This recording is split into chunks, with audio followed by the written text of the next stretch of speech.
off the sidewalk. One time counting up from reality. That the time is never right.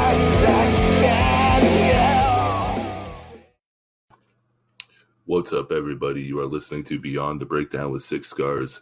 I'm your host, JT, and I am joined tonight by Jarrod Evans of Below 7. How you doing, brother?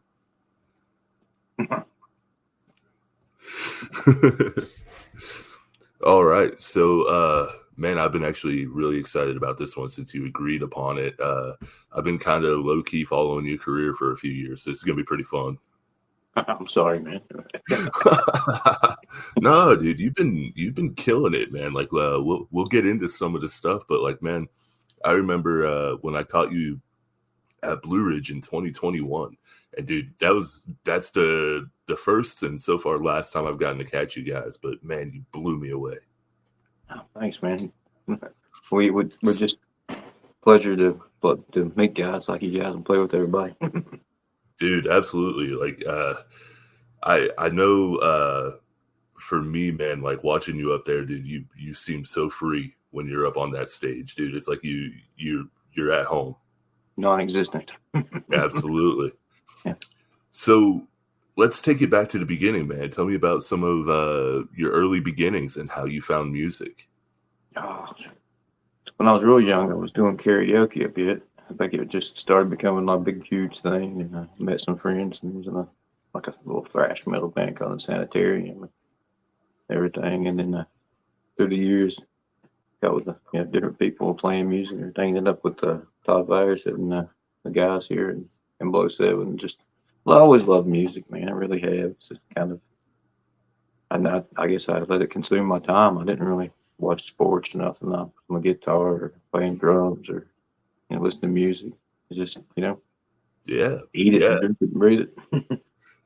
What was that song? Was there a certain song that kind of made you want to get into it?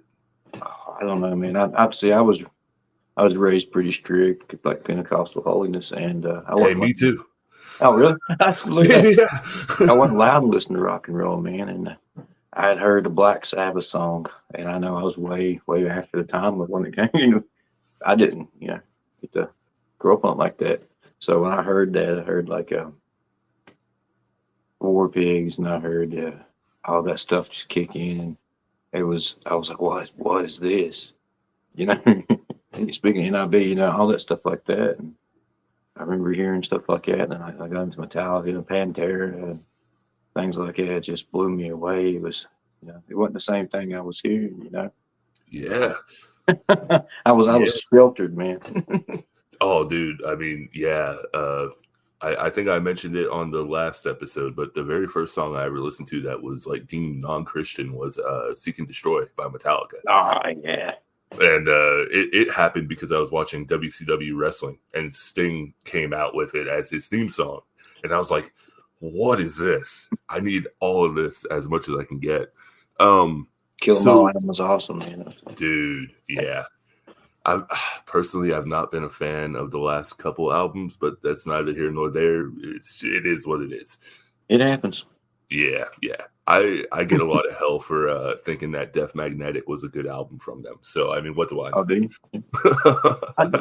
Nightmare. Was it one? No, Nightmare Long, whatever that was. It wasn't too horrible. I kind of thought that one was all right, Yeah. Plus, man, I'm a sucker for The Day That Never Comes. Like, I just love that track, man. It's got a killer intro. So for those that don't know about Below 7, will you tell them a little bit about you guys? Well, we started playing out as a cover band for a second to begin with and everything, and we'll still do some, We kind of open for ourselves. So say we got the dad band that opens up for Below 7, and it's really just us playing covers before, because we're like, here, man, we're just trying to have fun. If somebody comes in and says, hey, I got an idea, let's play 4 fucking hours. It's the way we are. We'd rather play longer. I don't care what we're playing. Just we enjoy it. We do everything, legal and whatnot. But Yeah. So how did you guys kind of meet? Like, I know a little bit, but I don't know the whole story. So, I mean, if you kind of can give a little bit of history on it. When I was with that band I mentioned before in Sanitarium back in the day, it was with like Sean and Dino and Harold and Timmy and some of my old friends like that. We was playing a bunch of shows around, and we played with this band, Octane Overload, and it was Todd Byers, Scotty Moore, and I think Daniel Sheets was playing the bass, and I think Dana at the time was playing drums, and we played, and I think they were doing their last show, which really really sucks that they weren't going to do as much anymore. But we happened to be playing the same show with them, and I'd met Todd there, which plays the guitar for Below Seven, and we got to talking, and I was like, man, I kind of I want to do a little singing in with not just screaming, and it's kind of been my thing, and I've already kind of talked about for a while now. And so I was like, wait, why don't you do like a little side thing with me, and we'll do some do some singing and stuff and everything. And so we ended up doing that, and then like a little later down the road, Sanitarium kind of withered away a bit, which that sucks too, because that was when you're in a band with people, it's like it's a group of friends. You know what I'm saying? Oh, yeah. All these people, man, and no matter what happens, even temporarily, whatever disagreements or whatever, you're a brotherhood, you're friends, and you forget that crap, And anyways, I'm not pandering, but No, you're good, dude. You're good.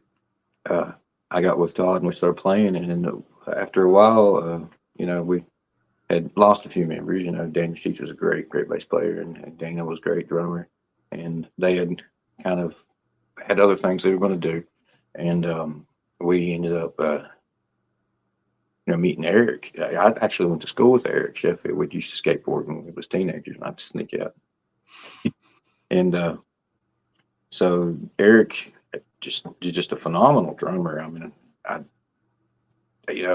there's a lot of phenomenal drummers there, but Eric stood out to me, man. He's just great and everything. And so he came in, and then we went through a few different bass players. It was Rick. Rick was awesome. He was a good bass player too, and he had things he had to do.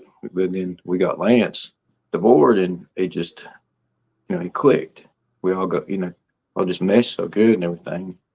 And at the time, we started playing out, and we started getting more and more of a kind of a group following with us, and we were playing, and we wrote a song cut out of my head, and we did it, and then it got kind of curated and everything, and Payment Entertainment said, hey, you guys want to do a record? And that's when we started doing that stuff, and kind of touring, and we got to play with different bands that I've grown up listening to. You know what I'm saying? I mean, yeah, dude. Yeah. So it kept evolving. We added Scotty in there. I don't want to not mention him. We had Scotty in there too, right as soon as they let us know that. And he was with us for a while. Then, things, he had to do his own thing, went his own way. Yeah. So you were talking about bands that you grew up with, and that leads into the next question. What were some of your inspirational bands that you grew up listening to? Obviously, Black Sabbath was one of them. Oh, yeah, yes, absolutely. Yeah, Typo Negative. Love Typo. Me and my wife both love Typo Negative. We actually went to the Norva and seen them. I snuck in early. It's a great story. We snuck in early, and we kind of, I told my wife, I'm only a little paranoid. I'm like, I'm going to go in and make sure it's safe. Because some of the places we played, and we went, like, I'm used to West Virginia. And back out here, man, we went to Rocket Club and played it all the time. Yeah. Some places that also weren't exactly kosher.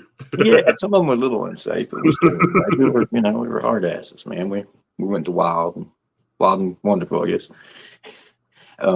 So I climbed the gate, went in, came in the back through a little smoking thing there, and I'm checking this place out. I'm eyeballing everything, and I hear this real deep voice say, "Hey, what are you doing in here?" And I turn around, and it's Peter Steele. Oh, hell, dude. Yeah. And I was like, I kind of, told him that little story there. And I was like, oh, well, I was checking to make sure it's safe for my wife. And he's like, you want to have a beer? So I went over there and I started drinking. It was Peter and Kenny and all those guys there. And my wife walks in, like when they open the doors and everything, she comes in and she looks over there and I guess she rushed in as quick as she could. And it's like, why the hell did you leave me outside? It started raining. And looks up and sees who's sitting beside. She says, "Just get me up here."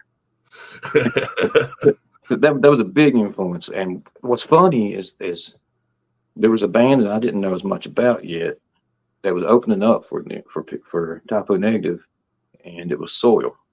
Oh And man, Wednesday 13. That was back in the early 90s. You know, it was just.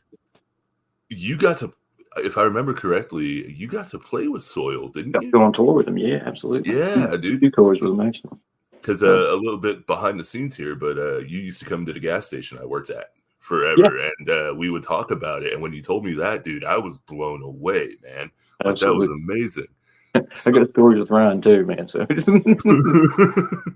there's a bottle of Tito's that spilled out in the RV was going and everything. We were all drinking the night before. It was Soul and Flaw, both of them drinking, and then we all together in our little RV. You know, they did pretend you're. No, we was all having fun. We really was with, you know, RV, tour bus, whatever. We're just an RV and they didn't bus too, man. And just, you know how it is. It's the real world, you know. Yeah. And we come back in there and we were drinking. I think it was Chicago, maybe somewhere like that. And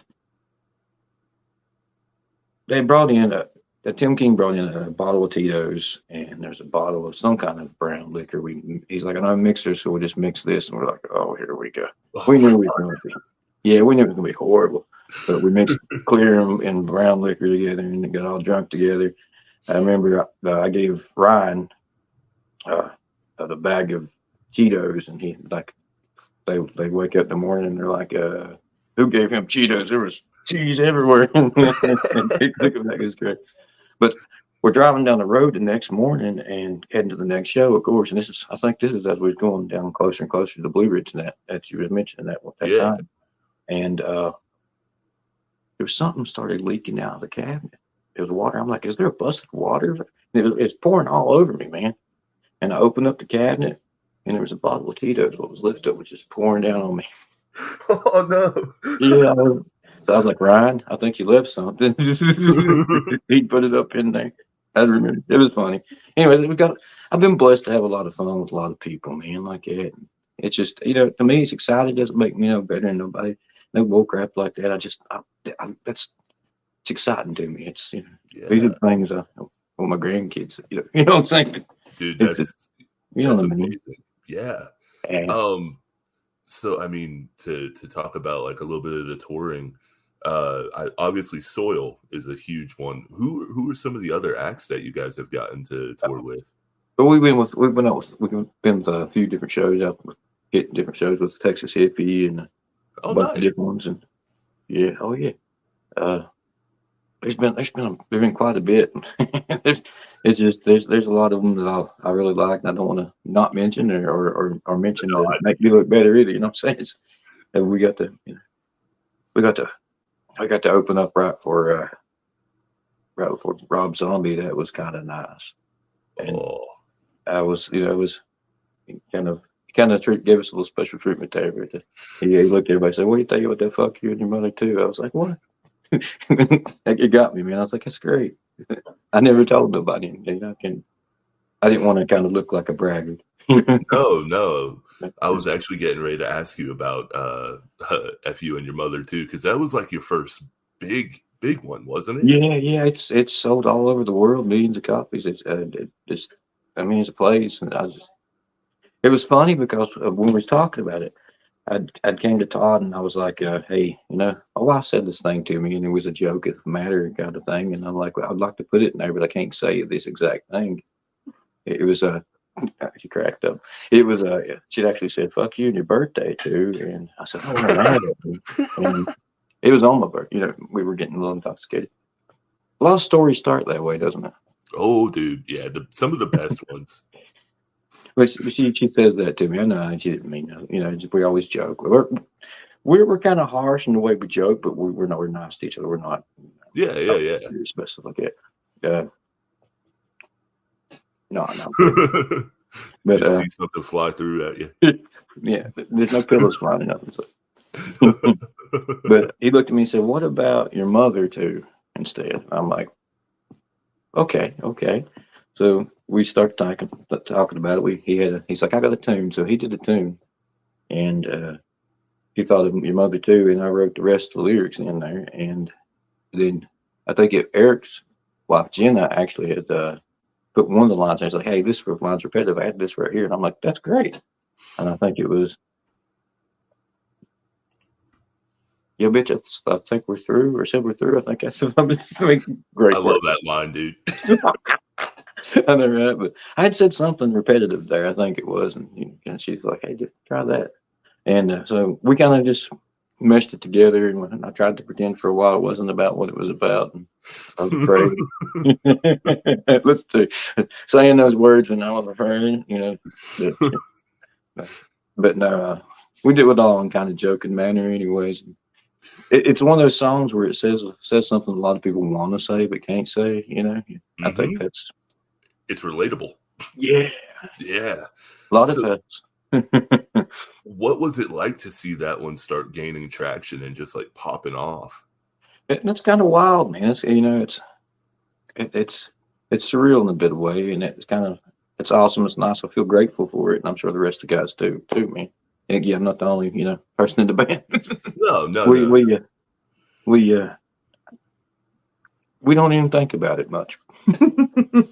Does that make sense? We just kind of it shows you how humble you are about it all too. Like, because you remind me of the kind of person that realizes like this could all be taken away tomorrow if something happens, and it's like you're embracing it.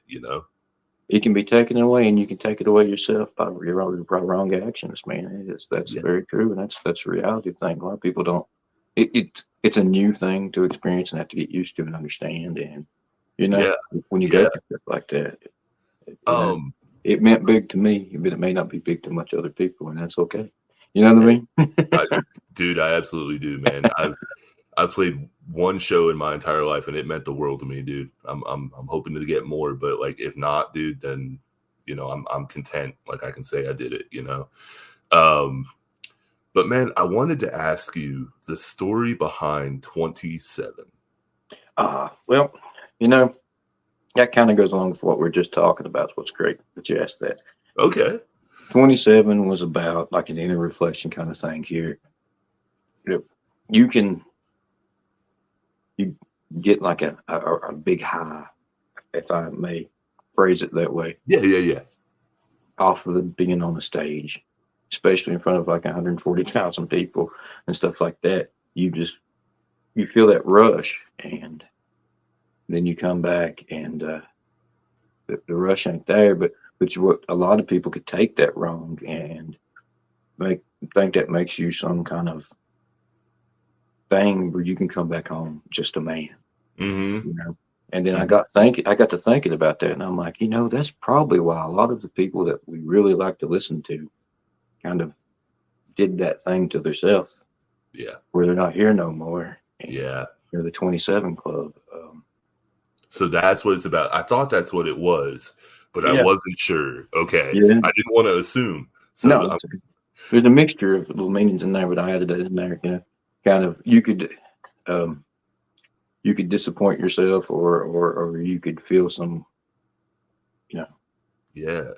weird feelings there at that, the big stage, like a drug, you can find a withdrawal from that and feel like other things aren't as fun anymore or things like that, but you have to get over it. You have to kind of come back home. And you definitely experience a withdrawal. Like I could only imagine from what you guys did with that kind of crowd. Like, I mean, the biggest crowd I played in front of was a couple hundred before, but I mean, it's like that there's a high that comes with it, man. And when you get down, it's like you have no idea what happened. Let me tell you what, if the crowd gets involved with you and everybody's having fun, it don't matter how many people are there, though. It's it really don't. You can feel that. You get that same kind of feel. I mean, you get but there was there's a hidden message in there about kind of like not wanting to miss your family's life, going on tour and shit. And, Well, I remember when I first heard that one, I think I missed it when it first came out or after it came out, but I remember listening to that and Glue Factory back Yeah. to back. And dude, I had Glue Factory on repeat. I That, have a really good friend that I've grown up with for Glue Factory that actually wrote for and like he was with me. He was riding to the shows back and forth with me all the time, Dakota Smith. And when we were coming back through, he was nodding out and everything. And I kind of got in the ideas he had went through some stuff in his life, went through some addictions and stuff like that, and he's beat it, and that's good. And but I'd always told him, I was like, I'm not going to judge anybody for what they do. That's not my business. I want everybody to be happy, healthy, and in a good place. But functional is functional, and none of my business what anybody else damn well does. I'm not going to judge people. But we were coming back through, and there was the factory on I-81, and it was in right close to Abbott, that you could smell glue real bad when you come by it. You know what I'm talking about? Yeah. And I told him, I said, I bet everybody in there is about high, sniffing all that glue. And so I got the idea of Glue Factory. and I was like, everyone gets high in their own way, I guess. And he's like, you should write a song about it. You should write me a song. And I'm like, yeah. So we started writing about different ways. Everybody has their own way of getting high, whether it's it could be just watching a soap opera, you're addicted to the drama. Yeah. It gives you a dopamine, serotonin and everything gets you, get your euphoric feeling and get you into it and messes with your emotions, yada yada. Or it could be marijuana, it could be alcohol, different thing. Yeah. So, and I was thinking with the idea of it is everyone has their own ways of passing the time. We all have our own vices, That's it. Yeah. I just love the riff, man. That opening riff, and then you're just like, you're in for a hell of a ride, dude. Like it's, I think, like 3.5 minutes. Oh yeah. I brung the music to the guys, and they put their spin on that one. I had kind of the crunch in my head there. We do it back and forth. There's all of us get those different ideas, kind of. And there's a few like we have. I'm like, hey Eric, so what's a good drum pattern you like? And he'll do a drum pattern. We'll ride around that. Or Lance will be like, hey, check this thing on bass, and we'll just ride around it. Or Todd will be like, I got this, and you'll play. That's how it was supposed to be, man. Everybody puts their own input. Jarrod Evans is not the only writer of the music. What I'm saying? It's not the Jarrod Evans. It's below 7. It's everybody. So in a band, you work together. Unless you're Trent Reznor, then you're doing it all. But I mean, yeah. Trent Reznor's a rare breed, though, man. Like, I think once in a lifetime. So I mean, you kind of just answered a lot of my question that I was going to follow up with, which was, how do you go about writing your lyricism? And you kind of just explained it where it's kind of like a group effort, Yep. I don't know what my computer is doing. Give me just one moment here. What in the world? Modern technology, my friend. There we go. Get into the system. It's like the Matrix up in here. Like music was just coming from somewhere, and I have no idea where. Don't question me, man. I'm a little insane, so you never know. Me too. So, if it's okay with you, I'll take it to a little bit of a serious note, because I was watching the video for Both Ends and hearing where you said that you grew up in a Pentecostal holiness church. That video makes so much more sense now. So how did that affect the way that you view the life around you now? Well, I would say that it was more extreme, on the extreme end of things, which got me to kind of pull back into a moderate view in my own personal life a little bit, but also at young, I went wild because of it. When you pin up something and say you can't do this, all you're doing is you're making that person want to do it more. You can't have, you can't listen to metal music. Give me metal music. Give me it. Yeah. That's how it goes. It's just, and it, I grew up and seeing things that probably people only see in You probably did too. I mean, the rolling around on the floor, all the different stuff, The holy rollers. Yeah, yeah. Yeah, yeah. I And I get mean, that term now. and I mean, I'm not bashing, No, anything. It would to just, each of their own, man. yeah. When things get forced down your throat and you don't have the chance to choose, Yes, you it don't have a choice, man. it almost becomes an abusive relationship at that point with your mind. It does, and it made me kind of lash out to begin with, and I've calmed that down. I mean, I've got older and like, oh wait, I shouldn't be out there trying to. I thought I discovered some secret thing. This is not how I have to be. I don't have to be so hard on myself. I don't have to worry about stepping on a crack or all this different stuff and be so manic about it and so obsessive about whether I'm sinning and doing bad or wrong. I can be calm and relaxed and chill out. And so it made me kind of fight against it for a second. And I wish I wouldn't ever, Yeah. but because anybody else's viewpoints is none of my business, and I shouldn't have.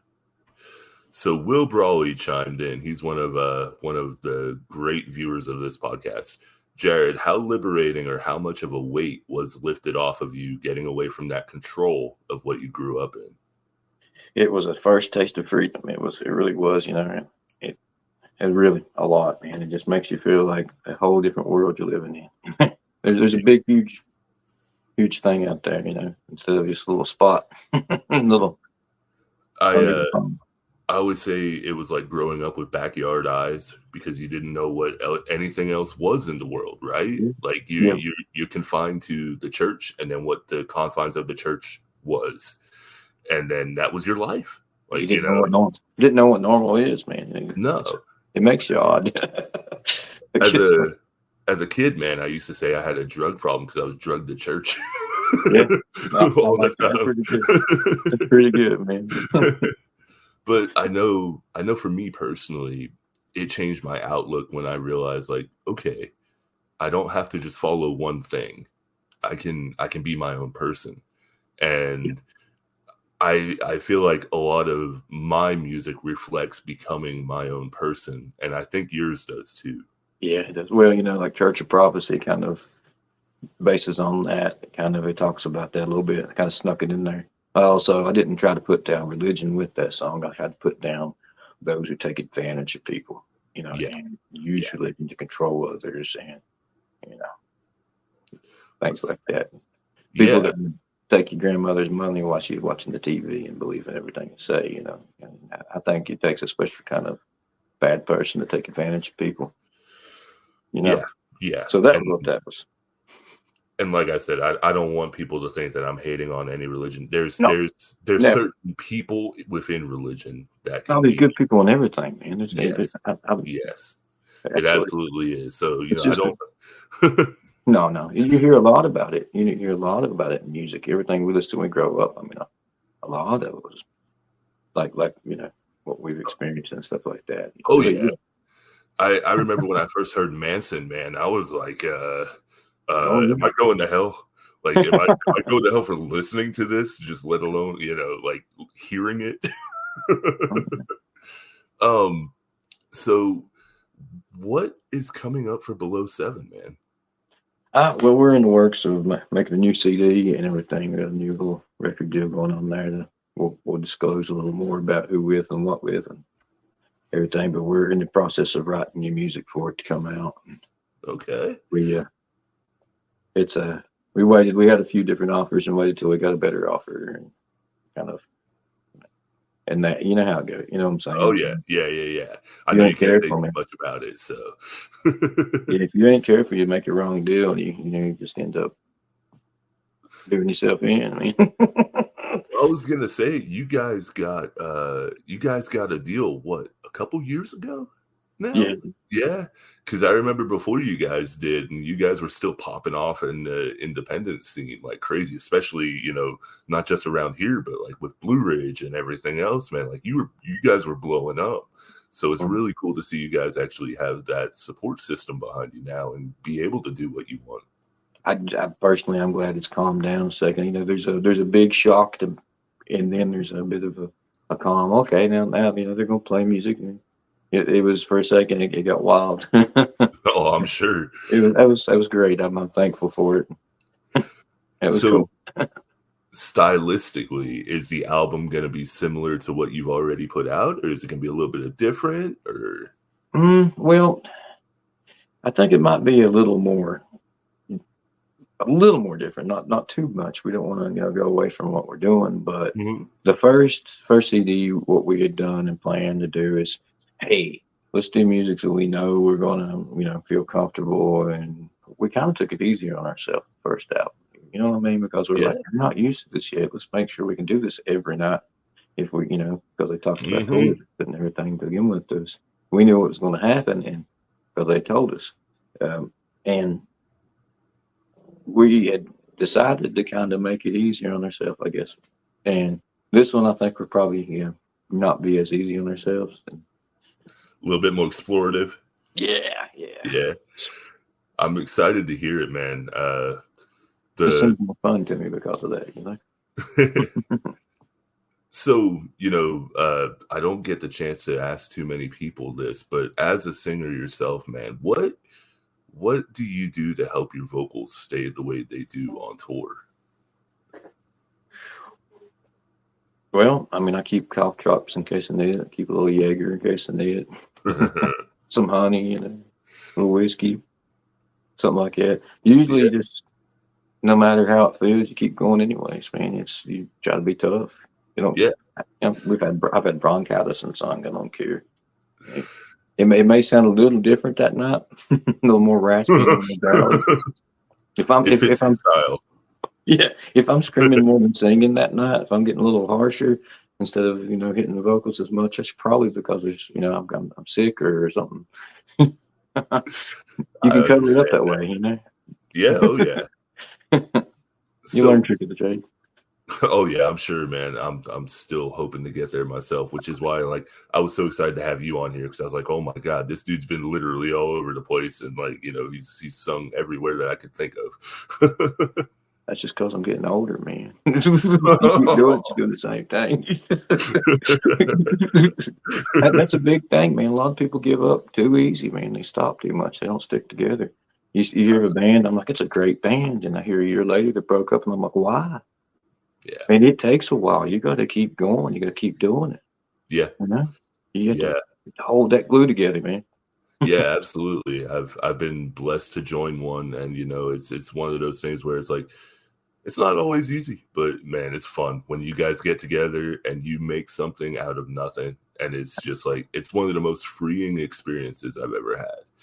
And there's ups and downs in them, man. You gotta make it through like everything else in life. It's not always a bed of roses. You gotta go through the hard parts to get to the good and fun. I agree. It's a relationship. It really is, man. Like, you got to build it. You got to nurture it. You got to work. Not, it'll go away just like that if you're not careful. Yeah. So another song I wanted to ask you about, because like I said, man, I've been going through your whole discography most of the day, like on repeat. Like, I'm a psychopath right now. But I'm sorry. No, dude, I dig it. I've dug it for a long time. Tell me a little bit about Down.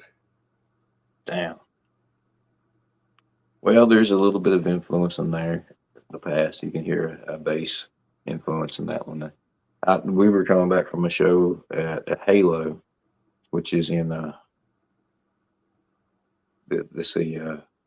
Tazewell, Tennessee, over there, Clyde. And Kelly over there owns the place, and it's an awesome bar. It's a great venue to play at, man. You need to hit it up. And I think Flaws played there. I thought, a bunch of different bands ended up and everything. And they're good people. They're good guys. Anyways, I was coming back from a show that night, and me and my wife were riding, and I had something in my head, and I could hear a boom, boom, boom, boom.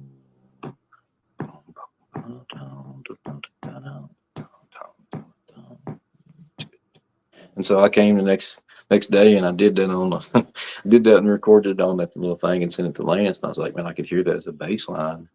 And we got a few more days later, came to practice, and he had it all way, the rest of it and everything. And I was like, that's great. And Todd just picked, they just went straight with it. And I was like, okay. So I wrote the lyrics at the practice, and that was it. I guess, we kind of get into a little more. I think I call it our stink face song. Well, yeah, like it's definitely it has that in your face vibe with the guitar tone and the drums, especially, man. The video threw me for a loop. I was like, "What the hell am I watching?" Though. That's how I did that. Todd usually does with all the video stuff. So I was like, "Are those babies marching with guns?" I don't even know, man. That was great. I love it. But Todd's got a great sense of humor sometimes, and he just throw them in randomly. And sometimes it can, it can fall on lost ears. Sometimes I guess you'd say, but he did one that was during the pandemic that was like a face swap thing too. It was hilarious. I didn't know how to. Oh wow! Yeah, I was like, how? What? It was funny. Oh, was that the glue factory? Yes, I think he did video. that. Yeah. He did it with his phone. He was just like, "Hey, look, let's use the Snapchat thing." I was like, "Oh, what's Snapchat?" And me being, older.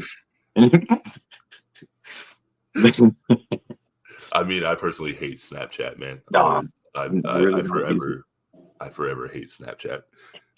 So, I mean, man, this has been really fun. Like, I don't want to ask too many questions and annoy the daylights out of you here. But man, this is just fun, dude. I'm having a great time, and thank you again for doing this. Like, this is my pleasure, man. It was dumb luck that it was episode 7 that I got you on, man. That's I promise perfect, I didn't plan this at all. I think it's like a second time it's happened. There was I did a thing with what was it, Adult Swim with Space Ghost was episode 7. I was like, what? Is this on purpose? We know about, Below 7 as it is, but what are some things that make Jarrod tick? Like, what are your hobbies? What are your passions? I like hiking and hunting and fishing and building stuff, repairing stuff. I do all my own work. Kind of. Yeah. I raise chickens. Really? But I do a lot of crazy things you never think, man. I get bored and do a lot of crazy stuff. Me and my wife likes to go and visit different states, see different places. We went out to Kansas and seen was it Dinsmore in his glass coffin and everything. The author, he's got like a little pyramid thing, and we did that for our anniversary, wasn't it, 2 years ago? And then after that, we went to Clarksdale, Mississippi, I think it was, to see the crossroads. Oh man, dude, what was that like? It's pretty cool. I mean, it's big old fields and everything. And there was a plaque there and everything. I went and read it and kind of got some local legend and lore from the area. And it turned out, that Robert Johnson, actually, his wife was giving birth, and he got the chance to play with his peers, with the musicians he loved. And his wife was going back to New York with her family, if I remember, and she had some problems during childbirth, and she died during childbirth and everything. And he said, at that point, he'd said, "Well, I feel like I'd sold my soul." Wow. The music. So it turns out that the story is different than what we hear. Yeah. And that was worth the travel and worth seeing stuff like that and seeing. I like to be able to go in and be like, "Hey, I got to visit this. I got to see this." And, that's one of the biggest stories in like music folklore too, dude. Like, so to hear an actual side of it, man, that's insane. Yeah, I had to go out. There was a plaque. It was on the big old pole, and like it's in the middle of cotton fields, and it's just as far as you could see. And it was really cool to see it, man. Now, were you doing a show at the time for that, or was that just you kind of traveling? No, we just traveled that time. We got bored sitting in the time to take off.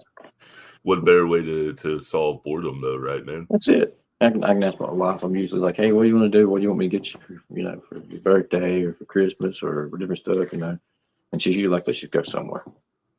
I'm like, "All right, why not?"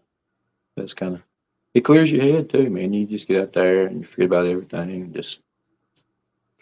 I'm going hiking this week, so I can't wait. There you go. You have to come up and hike with me sometime, man. Yeah, dude, definitely. I mean, we're in the same area, so like it's possible. You hit the channels before, man. That's a very cool place to hike. I have not. I want to go, man. I want to go there. Devil's Bathtub. Been there too. That's awesome. Oh man, I'm so jealous. I think the most I've done was I've hiked through Damascus, and we got up to like the highest point up in Damascus a few years ago, and that was really, Appalachian? yeah, Sure. dude, that was pretty. Heck yeah, man. So man, I know we're coming up on time here in a few minutes, and dude, like this has just been so much fun. Like I can tell you're a very down to earth cat, man, and that's cool to see because of all the success that you guys have garnered. It's cool to see that things haven't, conflated, and you're still you. We couldn't do anything without everybody around, showing support and helping, and the other bands too. I mean, really, it's a community, Yeah. and there's a whole difference that makes in your life with bands when you support each other instead of be competitive. Yeah. I wish there was more of that. Me too, man. Yeah, I'm always like that. If I can help anybody show or play shows together or anything like that, I'm down for it. I don't care who it is. I might be hitting you up then. Absolutely. I just talked to somebody I've really liked for a long time too. I gotta tell you this. Yeah. If only anybody knows Goat and your mom. Yeah. I talked to the guys there, and they're actually going to come out here and play a show with us. Dude. So, I kind of become friends with him, and he's cool, very cool cat, man. That's gonna be awesome, man. Are you guys doing a local show? Like, I just figured. I was like, hey, why don't you come to a show? He's like, yeah, just let me know where it's at. Damn, dude. I might have to try and catch that Cool. one. I know, right? I've always liked it. They're hilarious, man. I love those lyrics, man. The shock appeal. And just, FUM too, shock appeal too, man. So Damn, dude. Okay. So I mean, when is your next show? I think the next thing we're going to be doing, we're playing at the Moose Lodge. We play local. We don't, as Todd says, and Todd's always saying, me quote Todd here, we'll play for a goat and 2 meals. We don't care where it's at. As long as we're playing, it's better than sitting at home. It's better than not playing. I don't care who it's for, what it's about. We'll play. You know what I mean? It's just hell yeah, have fun. I think it's going to be at the Smith County Moose Lodge on the 24th. So. This one? Huh? Yeah. Oh man, yeah, you guys have been active. Oh yeah, we try to stay up. We get booked up for you. We're finally getting to the point where we kind of everybody calls us a little more than we have to call. That's nice. That's long road, long haul of doing that. Of us calling and aggravating the crap out of everybody. Yeah, you know how it goes. Yeah, I do. It's something I don't look forward to, honestly. Yeah, I feel you. I don't like bothering people, so I'm like always real timid and everything. But I have a big personality, so it's just. I don't either, man. I hate bothering anybody. I'm now if you've been to, I'm not a talkative person usually. I'm trying to open up for these things, but like even at shows, I need to communicate more. But I'd rather sing, Yeah. You know what I mean? Like I with the band I'm in now, they're like, we got like a minute filler time here while we're down tuning and everything. I'm like, shit. Yeah. Like, I got socialized now. Like, I don't want to. I'm like, hey, so you guys like music? I heard you get. Yeah. And they're all like, Yep. Yeah. Yep. It's like the worst stand-up comedy you could possibly imagine going on in my head. It's funny to me, though. Yeah. And I mean, man, in all sincerity, it means a lot that you're willing to open up because I know you are a very private person. So the fact that you agreed to doing this, man, it's not lost on me. And I hope you know that. Like, it means a lot to me that you opened up. So thank you, dude. Well, the same to you, man. I want to show support for your podcast, but you also show support for us by doing this and appreciate every bit of it. And it means a lot to us. And, yeah. Thank you. Man, it's still growing and I'm still finding my way, man. But that's the fun about it. It's just like learning how to sing, man. It's all the first steps that you didn't think you'd ever get to begin with. Exactly. And you got to have that drive, and no one else is going to do it for you. You got to get up and you got to get it done. You got to keep pushing, keep working, keep going. Don't give up. That's it. everyone out there getting ready to sing or trying to sing or going in the band or anything like that, just do it. Don't give Yeah. up. Yeah. Keep going. Evan Hughes, he says the legend, Jarrod Evans. Yeah, the best sound guy on the planet right there, man. Oh, okay. Okay. Shout out to him then for doing Yeah, that. yeah. That's an So, unsung hero right there, man. yes. Not just my helmet, man. Not just my helmet. Dude, sound guys are the like I said, the unsung heroes because you can have the We're greatest at the band. mercy. We're at the mercy of the sound guy quite often, man. You know, when we're out there playing, really. Turtle Price says, "My brother from another mother." Oh, that's a band mascot right there. It's the turtle. It's cool to see the Below 7 faithful coming out for this, man. That's really cool. So thank you guys for joining. That's pretty sweet, man. That really is. Yeah, Turtle's always there. He's always there, man. He's been there since the beginning, and it's him and his wife Amy. And Amy actually runs merch. Oh hell, okay. They're awesome. My buddy Gio up in the house. We're indies. We're all family here. Absolutely. So Jarrod, you may not know Gio, but he is a like a card creator for decks, and he has the deck of many bands, and it is free to submit. So I'm just going to go ahead and plug that for him if you would be interested in having your own trading card. Heck yeah. I love you, Gio. I hope you're doing well, my brother. But man, we've gone all over the place tonight, and dude, thank you. Like we really have. We'll close shop here in a few minutes, but what is one of the funniest tour stories that you could tell me legally? Because yeah. Man, that's a really hard one. There's been plenty of people falling flat on their face. There's been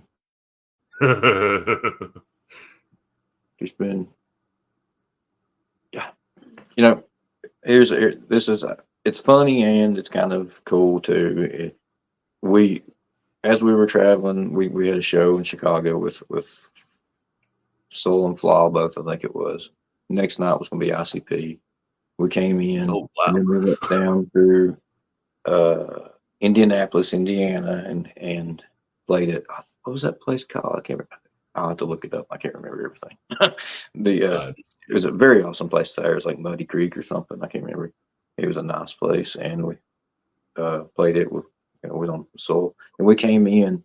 We had rode all the way from like Indianapolis down to where the Blue Ridge Rock Festival was, and we had drove overnight. And this was the first time that we played the Rock Festival, and Scotty was driving, and I think Todd had actually met with a friend and got in the vehicle, and Eric was back in the back asleep, and Lance had drove himself. And anyways, we were driving, and we didn't want, he was like, no, we're not. I'm like, we think we should. We was getting a little woozy and everything. It was about to get dangerous and everything. And I'm like, you think we should pull over and sleep? And Scotty's a hard ass, man. He's tough. And he was like, no, we're going to keep going. And I was like, I'm sitting in the passenger seat, like, we're going fast down this, place we've never been and everything. And it's like, you can see the edges on each side, and it's going to, everything. And we're going down through there, and we finally get around the back. We pull in between these huge tour buses. One's red and black and one's silver and black. And I get out, and in a jokingly manner, of course, I wasn't being serious to make any offense, but in a joking manner, I pretended to come out and kiss the ground. And when I did that, I heard a voice above me, or right away from me here, say, "It's kind of nice to be on solid ground, ain't it?" And I look up, and it's Sully. No, Godsmack. Oh, wow, dude. Me being me, what I've done, when I meet these people, because I'm nobody, when I meet these people, I try to, like that I've, idolized in my youth, and, still yet, I try to act like they're normal people. Yeah. I talk people like they're normal people, and they really respect that, really like that, And so I just said, Absolutely. And that's all I knew to say. And I just turned around and walked back on. I walked back in and shut the door and was like, I just met Solely Erno. Like, what the fuck? yeah. So I was totally quiet, didn't tell anybody for a second. It was just like, so I didn't know what else to do. I could have been like, oh, I really love your music. And he might have been like, why are you back here? So I didn't. Just start doing shots with Solely. I doubt he would. Yeah. Well, Yeah. I met Danzig one time, actually, and it was him and Devil Driver behind the Norva. And you remember that, don't you, April? I think Devil Driver handed us out some Jack Daniel shots, and we got to take shots with those guys and Danzig, and that was before anything, kind of. But it was after I'd met Peter Steele, because it was after he died. We went to watch Ozzy. Or not Ozzy, I'm sorry, Danzig, and the guy that plays guitar for him used to play for I know. Yeah. He recognized me, and he was like, and that's why we got to go back and hang out with him. I'm like, you remember me? And he's like, yeah, dude, you climbed over the shit and came in early. And he remembered it, so we got to go back and took a bunch of our friends back there and hang out with all of them. It was kind of nice. It was right before. It was before. So, did you say that you were playing a show with ICP the next night after that? Oh, no, they were playing a show. Okay, I was like, brother, that is the weirdest combination of music. I know, man. I'll do it. I don't care. I mean, we played with, was it DMX? So, I mean, it can't be much worse. Are you before he died. Yeah. No, really? Yeah. And Tech Nine, and there was also Tech Nine at the Blue Ridge Rock Festival. Yeah, I remember that too. He did a killer job with that one, man. Yeah, he did. I was impressed, man. I didn't really listen. I never listened to his music much. I'll admit to it. But then after that, I was like, okay, yeah, that's cool. He's kind of like his metal, like his stuff with Corey Taylor that he comes out with, man. It's really solid, dude. I love it. Absolutely. I'm telling you, my gothic polka goes with everything. Yes, man. There you go. Be creative. I like that. I might be terrified of that genre, actually. I don't know.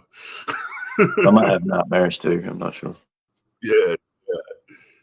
Well, man, we've hit the hour mark, and I wanted to tell you, dude, thank you again for doing this. I know it's not always easy coming on here and being open, man. Like that's what this is all about, though. I want people to have a place where they can come and either learn to open or be open as they want to be. And I mean, I truly, it's like I said, it's not lost on me. And I would love to have you back if you are up for it. Oh, heck yeah, man. Absolutely. I enjoy it. I like to tell them, I like to share the stories that don't make me know. I mean, I like to say it again. I'm nobody. I just enjoy music, but I've had the pleasure of meeting and having fun. I like those stories. They're great, man. I'd rather talk about someone else than me. Well, I mean, I think it's because of the attitude that you're coming from, though, where you're saying you're nobody. Like, that's what's made you somebody. And you're not going to agree to that because that's just how you are. But that's how I see it, man. That's how I see it. You're level-headed, and that's what helped get you to where you are now, man. You didn't get starstruck.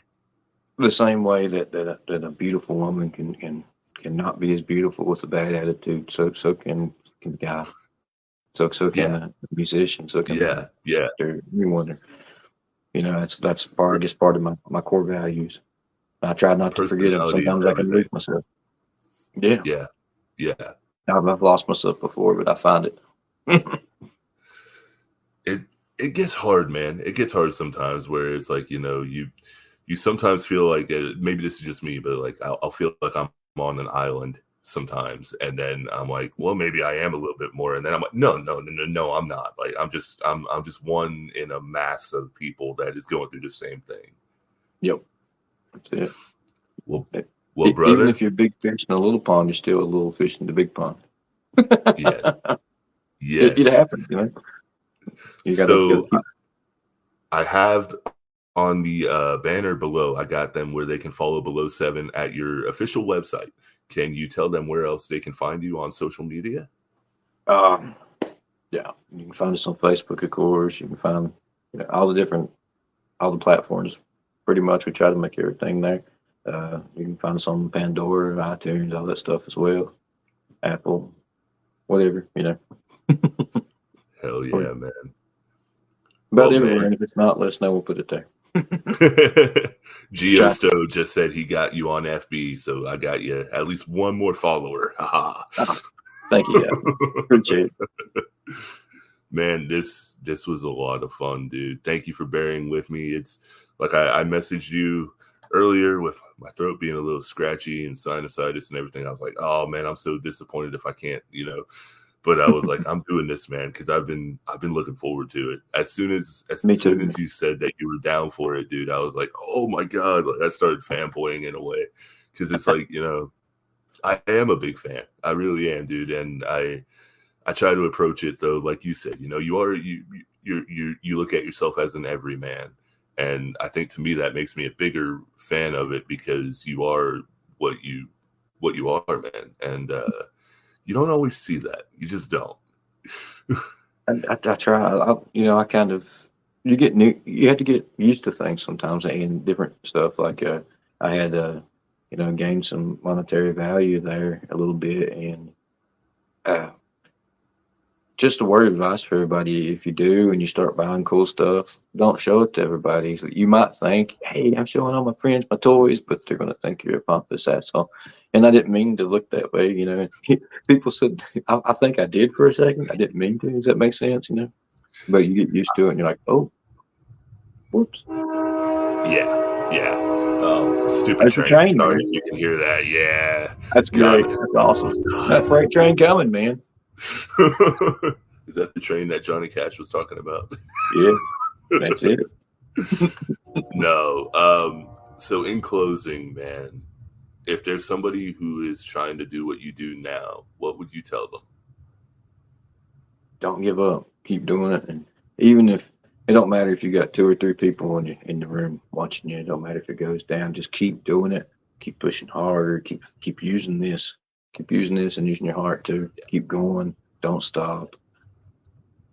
Make it happen. Keep finding new ways. Keep going. Keep Absolutely. make this life yours.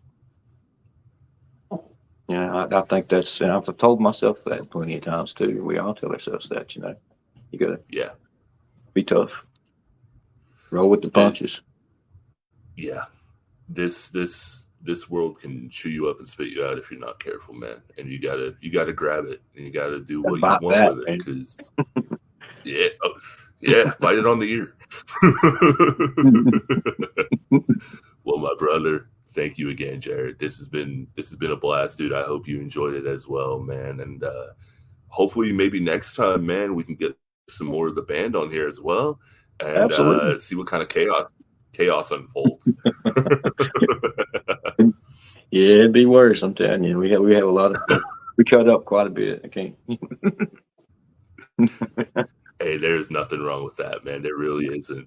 The more people I can get interested in wanting to actually be on here and have a good time, man, I'm all for it. I really am, dude.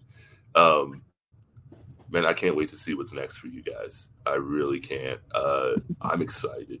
I'm excited to be along the ride as a fan, dude. So I can't believe, I'm sure you're going through all the emotions for it, but you got the level head going. You got everything swinging your way right now, man. And I know you're not going to take it for granted. So, dude, you're killing it. You really are.